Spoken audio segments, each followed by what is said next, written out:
I'd like to introduce Jim Carlton, Wall Street Journal, business publication. But Jim has a wide range of experience covering social protests that have turned, both peaceful and violent. I've covered protests since I was a cover reporter 30 years ago in Texas.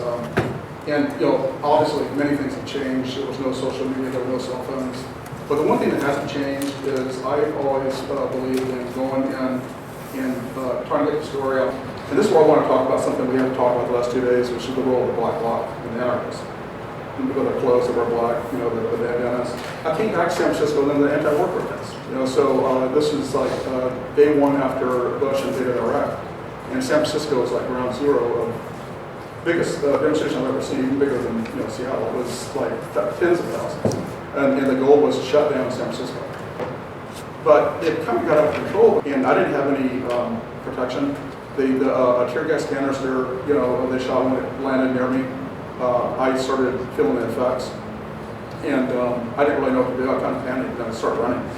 And I rubbed my eyes, which you don't do, I discovered later. And I ended up in a McDonald's parking lot, taking water, and I was phoning my boss, and I just got tear gas, and they were giving me tips, how to deal with that.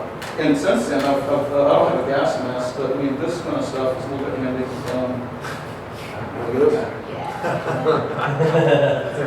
I may look like an anarchist here, but. You get a photo of that. A very flamboyant anarchist.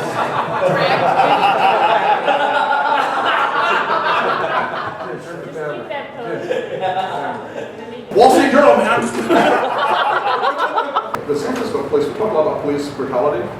If you're an activist, go to San Francisco. That's the one place they're going to do pretty much whatever you want. They are the most mellow police force I've ever seen. A lot of the black bloc violence is really vandalism on Starbucks and Bank of America and just kind of corporate, big corporate names. The great thing about covering these movements now is that you can't be there. Like I could not be there physically. I was there earlier, but a lot of times the trouble happens late. Yeah. You know what I mean? I was getting obsessed watching. I was just following live stream like at home, watching TV and watching live stream. As far as mainstream media, independent media, I think we're kind of all one and the same now, honestly. And as far as press credentials, mine hasn't been updated since 2008. I think so little of credentials. I found it really fascinating who really is an Occupy. And it was like people they come to the encampment during the day and they go home at night, or they go work during the day.